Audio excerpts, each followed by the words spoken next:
Crobat. He'll be at the bottom of your screen for this match.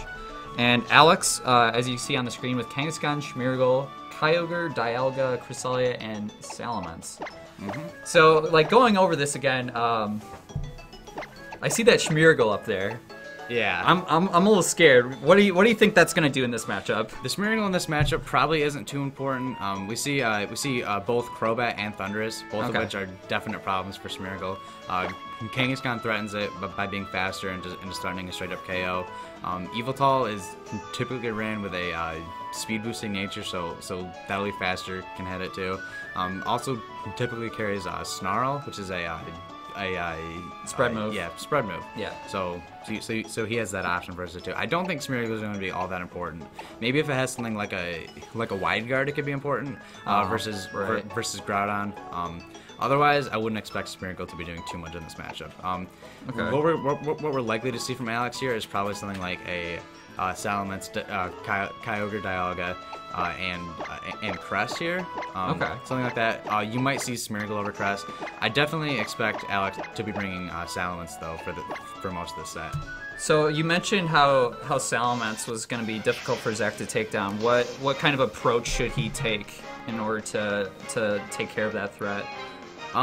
He's gonna need to get Thundurus out there early. He can spread Taunt, can spread Thunder Wave onto Salamence.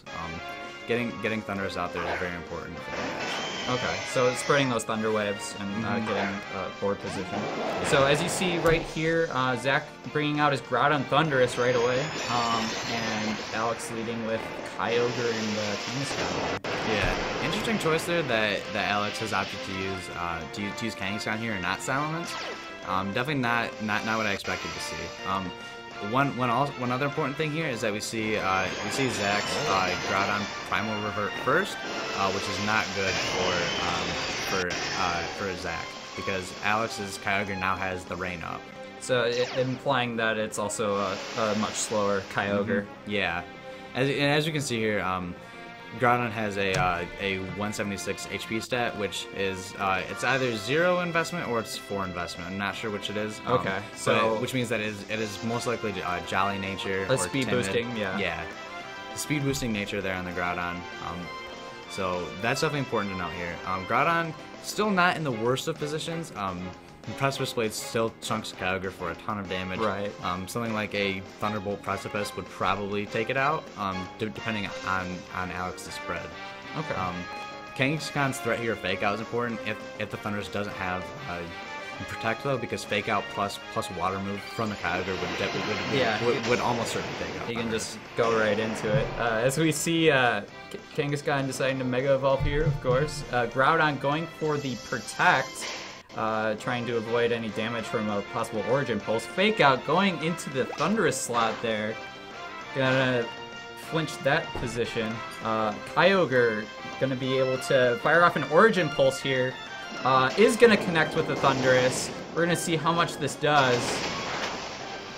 Takes it right out. Wow, takes it right out. Turn 1. Thundurus is gone. Yeah, I think what we saw there, Zack definitely thought Alex was gonna be leading with a Salamence. Led off with a Thundurus. Tried to get it out early, paralyze things. Right. Did not end up working out well for him. He does get the free switch though off of the Thundurus, which is definitely important here because something like a Precipice Blade's Foul Play should be doing a lot of damage to the Kyogre. Right. Yeah. Kangaskhan here though, if it's Jolly, is going to be faster than both of Zack's Pokemon. Okay. So what do you think Yveltal can do here? Is it gonna fire off a Foul Play, a Sucker Punch, possibly?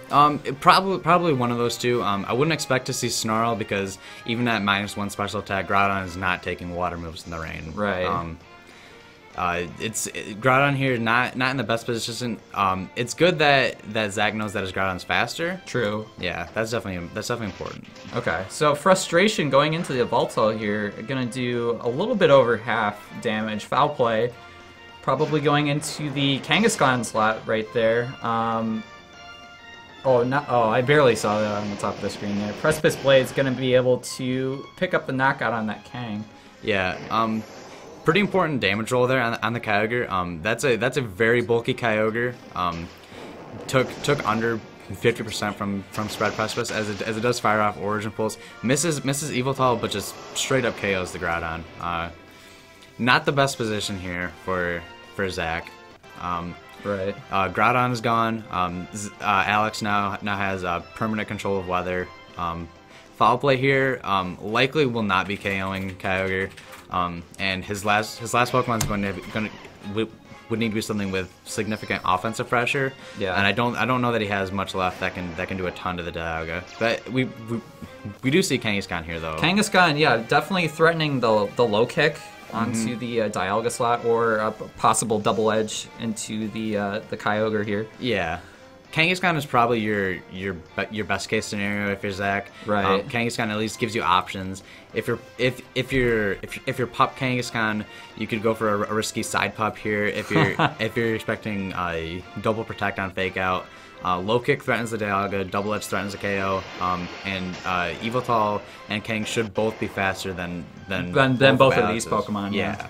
As we see Kangaskhan Mega Evolving here, foul play going into the Dialga slot, going to do a little bit less than half. Low kick, he decides to double into the slot, and it is, ooh, Citrus Procs. We'll see if this is enough to take out Dialga here. Barely misses the KO on Dialga, 1 HP or so. Dragon Pulse going into the Evoltal slot, going to be able to pick up the knockout there. We're going to see what Kyogre decides to do here. Origin Pulse going into that Kangaskhan slot. Is it going to be enough? Yep. Wow, takes it out in one hit. I was surprised there not to see Zack opt for something like a Snarl to try and lower the damage you would take from both of these special type attackers. Would have given him at least a fighting chance to stick around. It still was not a very good position for him, however. Alex still had one full Pokemon in the back. Definitely that low kick roll was definitely not what Zack wanted to see though. It's definitely good info though both ways for this best of 3. Foul play low kick not KOing Dialga is important. Yeah. And that's sort of the whole thing with best of 3 is that game 1 is definitely very important, but well, right, you're trying to find as much information as you can and apply it to like your follow up. Yeah, absolutely. And there's no reason that Zack couldn't run this back in games 2 and 3 now that he knows more about Alex's team. Yeah. So do you think it's maybe taking care of that Kyogre a lot sooner? Yeah, I think that idea. Yeah, I think that's definitely important. Alex sort of just threw out Kyogre at the beginning and just fired off Origin Pulse after Origin Pulse, and just was not targeted much at all except for that spread Precipice Blades. Right. Yeah. It just sat in there and got KO after KO. Yeah, I was able to fire off all those Origin Pulses yeah. and hit all of them too. Yeah, also that's impressive. Yeah, that was definitely very impressive from Kyogre there. Yeah, good stuff. Yeah, Origin Pulse and Precipice Blades both known for missing very often. Yeah, 85% accuracy is not the most reliable thing in the world, but there's usually not too many better options there. Yeah, the only other thing you typically see on Kyogre right now is Water Spout as far as spread move options go. Yeah, as far as spread moves, we're not seeing too many Surf Kyogres in the meta, unfortunately. Yeah, no. That would have been amazing, though. Yeah. So, yeah, what do you think Zack could possibly lead with to get himself in a better position? Yeah, Zack definitely needs to if he thinks Alex is gonna lead with Kang again, his own Kang maybe. Yeah. He could lead in his own Kang. Okay. Let's see here. Alex did opt to lead with the Kangaskhan, so and Dialga. Yeah, as well. and Dialga this time. As we see, Zack has Kangaskhan and Voltal out, so definitely bringing his own Kang to counter up that matchup. Yeah. I think this was a good adjustment for both players here. Both of them opted to change it up from just trying to win the turn 1 weather war, which obviously did not work out very well for Zack. Rain being up there at the beginning was very, very bad for Zack. And as you see here, Dialga here is in a very good position. We know that Zack likely cannot double up on it to get a KO. And we've seen that Alex's Kang is fake out. So likely not going to even get the chance to double it up before Trick Room goes up. Yeah. Okay, so we see Kangaskhan's Mega Evolving here, obviously. We noticed that Alex's is faster. Yeah, Alex's Kangaskhan wins the speed tie here if that comes into play later. Yeah. Yeah, definitely an interesting tournament speed tie. It'll be interesting to see if they opt to fake out the other Kang, or if they both just fake out the other person's restricted Pokemon. A lot of times in this format, we see people opting more for inner focus fake outs, not wanting to risk speed ties on Kangaskhan's. Right. We see Zack's Kangaskhan taking out Alex's in one hit. Yeah, one hit with that low kick. And Trick Room going up. Yeah, making a relatively good read there. Reading that he would want to fake out the Evoltal and not the Kangaskhan. Smeargle comes in here in a very good position under Trick Room. So yeah, possibly min speed Smeargle? Yeah, I could definitely see that being there. Min speed Smeargle has been picking up a lot of popularity. Right. See Windows Task Manager making an appearance. So what does he go for the Dark Void here just right away? The Dark Void here is very, very low risk. He should be slower than both of Zack's Pokemon. Right. Dialga here is in a good position. Can't be doubled up on to be KO'd. As we do see the Dark Void come out into both Pokemon. It hits both of Zack's Pokemon here. Hits both of them. Zack looks very sad. Yeah, he does. Dragon Pulse going into the Yveltal slot, gonna do a decent amount of damage as Yveltal gets a guaranteed sleep turn. Both of them get guaranteed sleep turn. Yeah, that's the thing with Min Speed Smeargle under Trick Room. The problem with it is that it's good in that it can get off fast Dark Voids under Trick Room. The problem is that once it gets that Dark Void off, it's not typically doing very much. Right. It can follow me, but if Alex wants that slot to be doing damage, he absolutely has to switch it out. As we do see the switch out into the Kyogre here, trying to get some more damage. Smeargle not really able to do much else in that situation there. Yeah. As we do see the Primordial Sea coming up for Alex's side here. Dragon Pulse going into the Yveltal slot will be enough.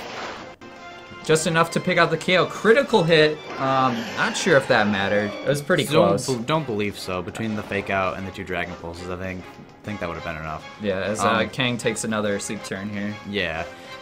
The thing with also with having to switch out Smeargle here is that Zack gets him Groudon for free. True. Which is not good for Alex because now he has his Sun up. So if Alex wants to win the Weather War, he has to switch out the Kyogre into the very, very frail Smeargle. And it more than likely will take a couple hits, especially with the Groudon spread moves coming out. Yeah, definitely.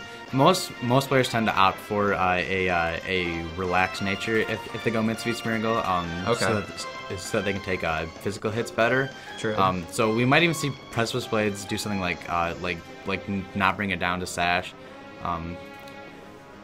As we do see the Ice Beam going into Groudon here. Yeah, going for the Ice Beam straight up is a really interesting play. Yeah, a Dragon Pulse also going into the Groudon will be enough. Oh, lives with 3 HP. Dialga avoids the Precipice Blades going into Kyogre though. Ooh. It's going to do about 50%. Kangaskhan waking up, going for the low kick here. Into the Dialga slot. It's going to eat its Citrus Berry. And definitely tank the second hit, but wow, what a turn there! Yeah, that was a very interesting turn. Alex opts to just try to straight up KO the Groudon. The Groudon right away. Ice Beam Dragon Pulse typically would do enough, I would think. Does not end up doing that much in this case. I feel like that might have been a damage range. Yeah, it might have been low rolls on Alex's end. Definitely depends on the spreads from both players. Kangaskhan waking up and not taking a final turn of sleep is definitely not good for Alex either. Sucker Punch threatens to put Kyogre into Precipice Blade's range if he can stall out Trick Room effectively. Yeah. And with Alex being confirmed to have Smeargle in the back, that is not doing any damage there in the end game. Right. So we do see the switch out on Alex's side into that Smeargle. Groudon opting to protect this turn, not wanting to get KO'd by the Kyogre there. Ice Beam going into the protect there.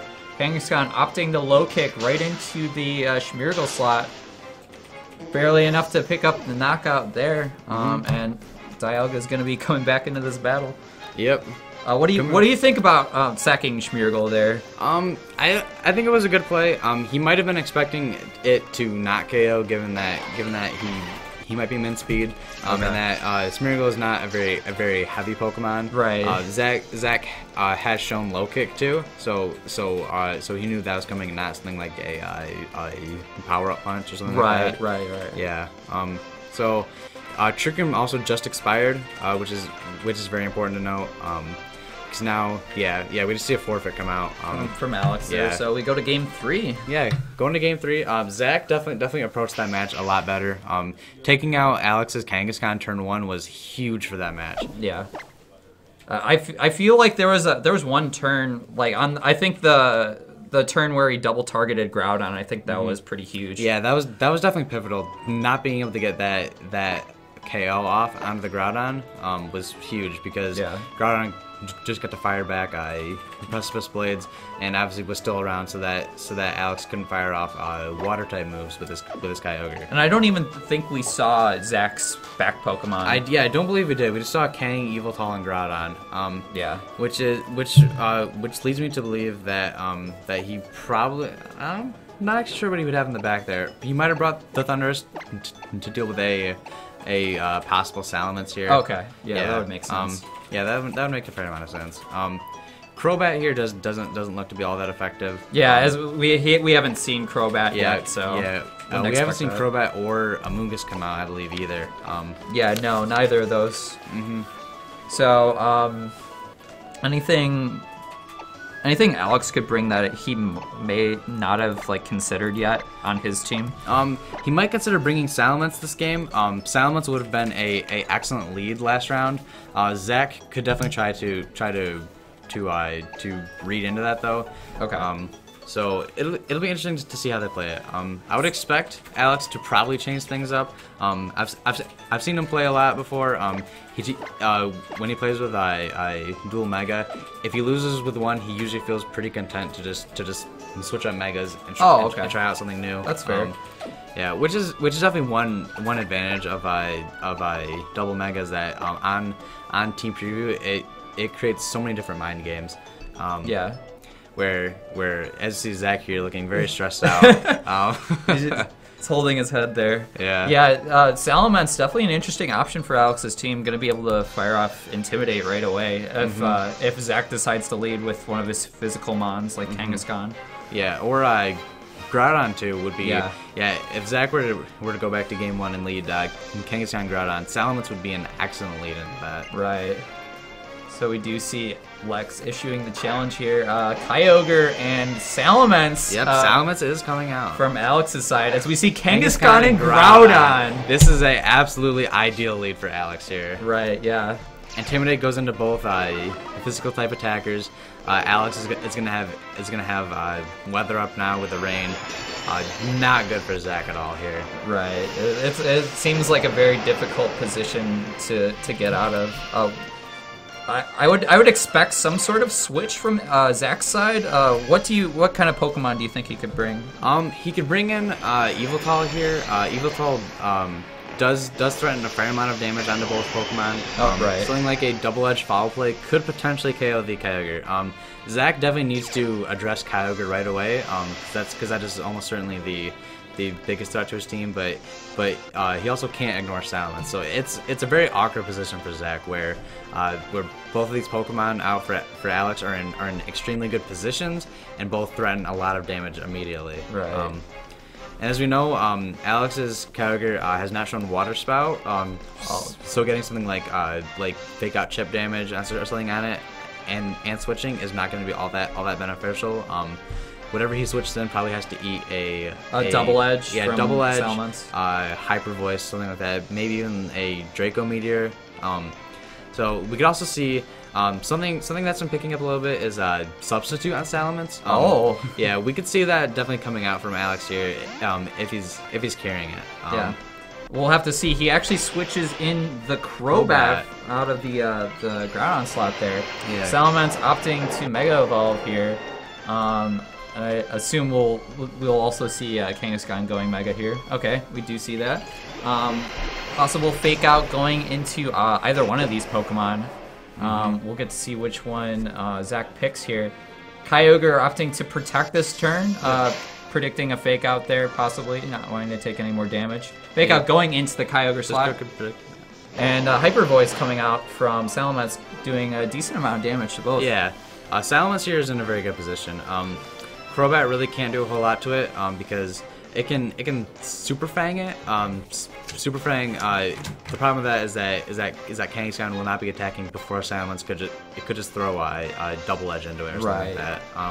Seeing Crobat in this match is interesting. Like I said before the match, Zack known for not liking Crobat very much. Yeah, really. I don't know what exactly he was expecting that he thought Crobat was his choice to bring this match. He might have brought it Game 2 and then just thought to bring it Game 3 now as well. Right. I'm not entirely sure what his plan is here. He's probably going to switch the Groudon back. The Groudon, as we do see that. So, trying to get the weather back in his favor here. Yeah, we could see something like a Tailwind coming out from Crobat to try and get a speed advantage. So we also see Kyogre coming back for Alex. Yeah, Alex predicts this very nicely. Gets in Cresselia, which can set up Trick Room now. Hyper Voice going into both of these Pokemon. Yeah, and be able to pick up the knockout on Crobat right away. Yeah, very interesting note there. Salamence was faster than Crobat. Not quite what I was expecting there. Yeah. Crobat typically is run Jolly or Timid, max speed, to fire off Tailwinds, Super Fangs, and Taunts very quickly. Salamence is base 120, Crobat is base 130. Yeah. Zack looked like he was very disappointed there. Kind of unexpected there. Yeah, might have been given a improper Crobat or something like that. I don't think that's what Zack expected from that turn whatsoever. Right. I believe he just opted to forfeit the match there. I saw that on the screen. Yeah, it wouldn't be surprising. Yeah. You see there, set 1 does go to Alex. Yeah, that was kind of heartbreaking there. I was kind of surprised Crobat was like that slow. Yeah. Because I mean, it has such a high base stat. Yeah. Speed stat. Yeah, it is naturally faster than Salamence. So Zack is either running a different nature than a speed boosting one. Well, yeah. Or he just forgot to put on EVs. Oh. Which would not be the most surprising thing. Yeah. Zack has a bit of a track record of using Pokemon without EVs in tournaments. Oh my gosh. He won a regionals in 2013 with unevied Mamoswine. He brought unevied Scarflanders to a regional, I think, last year. Wow. He brought HP. I mean, you just need Rock Slide for that. Yeah, honestly. You don't need anything else. Yeah. He brought HP Dark Thunderous to Madison Regionals on an accident. Was meant to be That's HP good. Ice, was instead HP Dark. Okay. So, a little bit of a history of things like that happening. Oh well, it happens. Yeah. Level 51. I'm Sam, and this is Swanner. Hello. Yeah. So So yeah, that round 1's up. We'll be back with round 2 as soon as pairings get posted. Yep. We might be able to sneak in a player interview. We'll talk to TO because this match started a little bit late because of connection issues. We're gonna try to get interviews in, but almost every round. Yeah, almost every round. This round might not be possible though. So okay. All right. Stay tuned, guys. We'll be back. Cool.